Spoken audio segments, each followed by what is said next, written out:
जय द्वारकाधीश मित्रों। द्वारिका, चार धाम उसमें से एक धाम द्वारिका, सप्तपुरी में से एक पुरी द्वारिका, दिव्य द्वारका, भव्य द्वारका और ये सुशोभित तो हुई द्वारका मेरे पीछे जिसका आप दर्शन कर रहे हैं। द्वारिका के बारे में अगर कुछ भी बात शुरू करूं, द्वारकाधीश की द्वारका की अगर कल्पना करनी है आपको, तो वो द्वारका ये नहीं है। भगवान श्री कृष्ण ने बनाई हुई नगरी की अगर कल्पना करनी है तो ये नगरी वो नहीं है। लेकिन भगवान श्री कृष्ण ने ये द्वारिका जो है चौथी पीढ़ी, यानी भगवान श्री कृष्ण के पुत्र प्रद्युमन के पुत्र हैं अनिरुद्ध, और अनिरुद्ध के पुत्र वज्रनाभ ने बनाया हुआ ये देवालय है और मंदिर है। यहां पे गोकुल, वृंदावन, व्रज और मथुरा वाले कृष्ण नहीं है। यहां भगवान श्री कृष्ण द्वारिकाधीश के रूप में नीति, रणनीति और राजनीति वाले कृष्ण है। और ये द्वारिका का निर्माण अगर मैं आपको कुछ बताऊं तो भगवान श्री कृष्ण जब गोकुल, वृंदावन, व्रज, मथुरा छोड़ करके यहां पे आए तो सबसे बड़ी समस्या यह थी कि वो भगवान के पास में भूमि नहीं थी, और जब भूमि नहीं थी तो भगवान श्री कृष्ण ने समुद्र देव के पास में प्रार्थना की, मदद मांगी कि आप ही हो जो मेरी मदद कर सकते हो। समुद्र देव का मतलब है लक्ष्मी जी के पिता। समुद्र देव ने कहा कि हम आपको 12 योजन भूमि दे रहे हैं, लेकिन मेरी भी एक शर्त है कि हम जितना भूमि दें उतना समय से मुझे वापस करना पड़ेगा, लौटाना पड़ेगा, तब हम आपको भूमि दे सकते हैं। समुद्र देव की शर्त भगवान श्री कृष्ण ने मानी और 12 योजन भूमि मिली। लेकिन उससे पहले यह भूमि बड़े भाई दाऊ जी की थी। दाऊ जी का शादी बिहा रेवती से हुआ। रेवत राजा की लड़की है रेवती, और ये दान में मिली थी शादी के बाद में बड़े भाई बलराम जी को। एक तरफ बलराम जी की भूमि और एक तरफ समुद्र देव की भूमि, दोनों को मिलाई और भगवान श्री कृष्ण में से बने द्वारिकाधीश। धीश का मतलब राजा है। राजा बने, राजा की नगरी चली। जो कोई भेंट मुलाकात के लिए आए वो सब यहीं पे है तो आए, उसमें चाहे सुदामा हो चाहे कोई भी हो। लेकिन नीति, रणनीति और राजनीति में एक मुलाकात वो भी हुई है जो अर्जुन और दुर्योधन आए। दोनों ने सोचा कुरुक्षेत्र बाद में जाएंगे, युद्ध बाद में करेंगे, लेकिन सबसे पहले द्वारका में द्वारकाधीश से मिलेंगे। लेकिन द्वारकाधीश ने दुर्योधन को ऐसा नहीं कहा कि तुम कपटी हो, अधर्मी हो, दुष्ट हो, मेरे पास कुछ भी नहीं है तुमको देने के लिए। उल्टा नीति, रणनीति में फंसे। भगवान श्री कृष्ण द्वारकाधीश ने दुर्योधन को ऐसा कहा कि एक तरफ तो मेरी 18 अक्षरी सेना पड़ी है और एक तरफ मैं हूं जो शस्त्र नहीं उठाऊंगा, युद्ध नहीं करूंगा। मेरे पास तो रथ की लगाम है, मैं तो सारथी हूं, रथ चलाने वाला हूं, आपको क्या चाहिए? दुर्योधन ऐसा बोले भगवान श्री कृष्ण द्वारकाधीश को कि मुझे ऐसे भगवान का काम नहीं है जो युद्ध न करता हो। मैं तो सृष्टि में निकला हूं कि जो मेरे साथ युद्ध करे, मेरा साथ दे, उसी को मैं साथ में रखता हूं। हे प्रभु, आपका काम नहीं है, मुझे तो आप अपनी सेना दे दो। हुआ ये कि श्री कृष्ण अर्जुन के साथ चले और दुर्योधन के साथ में सेना चली। अब आखिर में जो हुआ वो नीति, रणनीति और राजनीति को अगर कोई समझने वाली है तो वो कौरवों की मां है। गांधारी समझ गई। 100 पुत्रों की लाश देख करके समझ में आ गया कि ये कौरवों पांडवों के बीच तो युद्ध हुआ ही नहीं है। गांधारी का समझना यह है कि जो कुरुक्षेत्र में युद्ध हुआ वो श्री कृष्ण की सेना और कृष्ण के बीच हुआ। स्वाभाविक है कि दुर्योधन के साथ में श्री कृष्ण की सेना और अर्जुन के साथ में कृष्ण, और उसी श्री कृष्ण के बीच में मेरे 100 पुत्रों का नाश हो गया। मेरे वंश का नाश करने वाले ये कृष्ण ही है, द्वारिकाधीश हैं, तो मैं भी श्राप देती हूं कि आपका भी वंश नाश हो। ऐसा गांधारी का श्राप द्वारकाधीश को लगा। लेकिन एक वचन राजा राम ने बाली को दिया था, क्योंकि बाली त्रेता युग में ऐसा प्रश्न खड़ा कर दिया राजा राम से कि आप तो मर्यादा पुरुषोत्तम हो, राजा राम हो, फिर भी आपने मुझे छल से, कपट से और छुप करके मारा, ये आपको शोभा नहीं देता।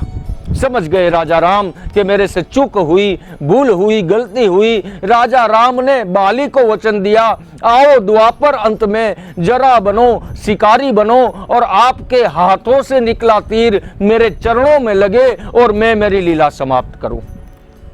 आप जब भी द्वारका आएं, सोमनाथ जाएं, सोमनाथ से पहले भाल का तीर्थ है, प्रभास क्षेत्र है, प्राची जिसको बोलते हैं, जहां भगवान अंत समय में पेड़ के नीचे समाधिवश थे और भगवान श्री कृष्ण के श्री चरण कमल में चमकते हुए पद्म को जरा नाम के शिकारी ने हिरण की आंख समझ करके तीर लगाया और भगवान के चरणों में तीर लगते ही भगवान ने अपनी सुवर्णमय द्वारिका समुद्र देव को वापस लौटाई। उसके बाद चौथी पीढ़ी ने यह बनाया हुआ यह मंदिर आपके सामने भव्य द्वारका और दिव्य द्वारका जो हमारे पीछे खड़ी है, यानी चौथी पीढ़ी जो वज्रनाभ है उसने ये मंदिर का निर्माण किया है। इसीलिए मैंने कहा कि ये देवालय है। लेकिन एक बात छोटी सी मैं आपको बताऊं, भगवान का कभी जन्म होता नहीं है और भगवान का कभी मृत्यु भी नहीं होती है। भगवान का प्रागट्य होता है, अवतार होता है, और भगवान जैसे ही तीर लगा, भगवान ने अपना कर्म पूरा करके वापस वैकुंठ चले गए। ये तो हो गई भगवान श्री कृष्ण की भागवत के द्वारा ये मंदिर 5200 साल पुरानी द्वारका मेरे पीछे खड़ी है, जिसका आप दर्शन कर रहे हैं। लेकिन आर्कियोलॉजी के द्वारा ये मंदिर 3 से 3,500 बरस पुरानी ये द्वारका हमारे पीछे खड़ी है। शास्त्र के द्वारा अगर ये 5200 साल है, लेकिन मेरी कल्पना ऐसी है कि द्वारकाधीश की द्वारका की कल्पना करनी हो तो आपको मध्य प्रदेश जितने क्षेत्रफल को आपकी कल्पनाओं में लाना पड़ेगा। ये 2 किलोमीटर में शुरू होती है और 2 किलोमीटर में पूरी भी हो जाती है। इतनी छोटी सी द्वारका तो भगवान की राजधानी नहीं हो सकती। आज भारतवर्ष की राजधानी इतनी विशाल दिल्ली है, तो आप कल्पना करिए कि द्वारकाधीश की राजधानी कितनी बड़ी होगी। तो कच्छ के धोलावीरा से द्वारका के अवशेष मिले हैं, खंभात की खाड़ी से भी द्वारका के अवशेष मिले हैं, सूरत के समुद्र से भी द्वारका की दीवार मिली है जो ओखा के अंदर में मैच हुई है। तो कितनी बड़ी, कितनी फैली हुई द्वारका जो भगवान द्वारकाधीश की द्वारका थी। तो 4 धाम जिसमें एक धाम द्वारका है, जैसे रामेश्वर, जगन्नाथ, बद्रीनाथ और द्वारकानाथ। सप्तपुरी में भी एक पुरी है द्वारिका, अयोध्या, मथुरा, माया हरिद्वार, काशी बनारस, कांचीपुरी, उज्जैन को अवंतिकापुरी बोलते हैं, और सप्ते मोक्ष द्वारिकापुरी हमारे पीछे खड़ी है। तो आने वाले यात्री 4 धाम उसमें से एक धाम पूरा होता है, और यात्रियों का सप्तपुरी में भी एक पुरी यहाँ पे परिपूर्ण होता है। ये जो पत्थर आप दिख रहे हैं वो समुद्र पत्थर से बनी हुई द्वारिका, 150 फुट ऊंचा ये शिखर सुशोभित हो रहा है मेरे पीछे। भगवान द्वारकाधीश के देवालय में 52 गज की ध्वजा है, जो 52 गज की ध्वजा रोजाना 5 दफा आज बदली की जाती है।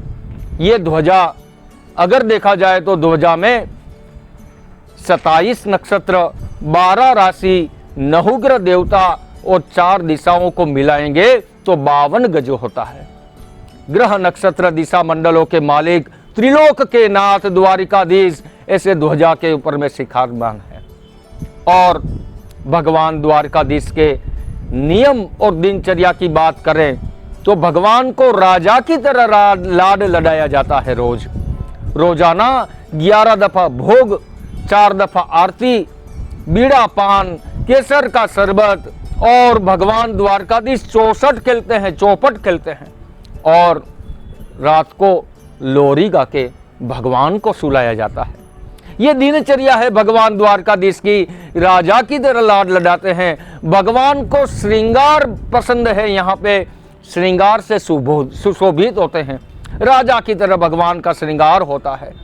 जैसे आपका परिवार है, मेरा परिवार है, इसी तरह से भगवान द्वारकाधीश के देवालय के परिसर में भगवान का पूरा एक परिवार है। भगवान द्वारकाधीश के सामने उनकी माता देवकी है। देवक राजा की लड़की देवकी दोनों आमने सामने विराजमान है, मां देवकी और द्वारकाधीश। भगवान द्वारकाधीश की प्रतिमा स्वरूप के सामने उनकी पत्नियों का महल है।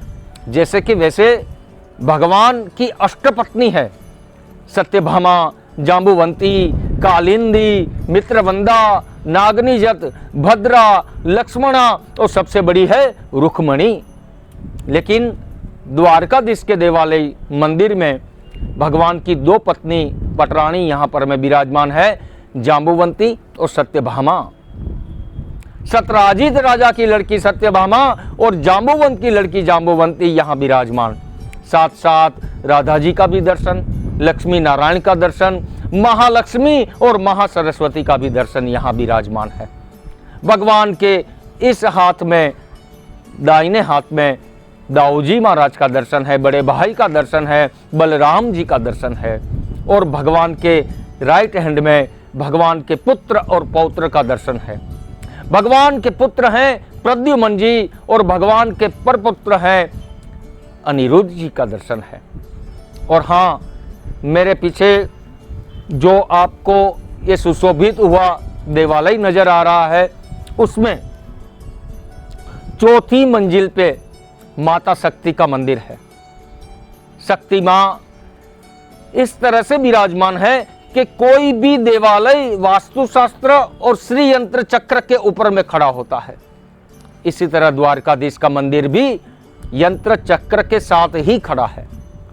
तो ये द्वारकाधीश आपके सामने विराजमान है। हाँ, मैं यहाँ पे छोटी सी एक बात करना चाहूँगा। द्वारिका ये गोमती नदी के बिल्कुल किनारे पे खड़ी है।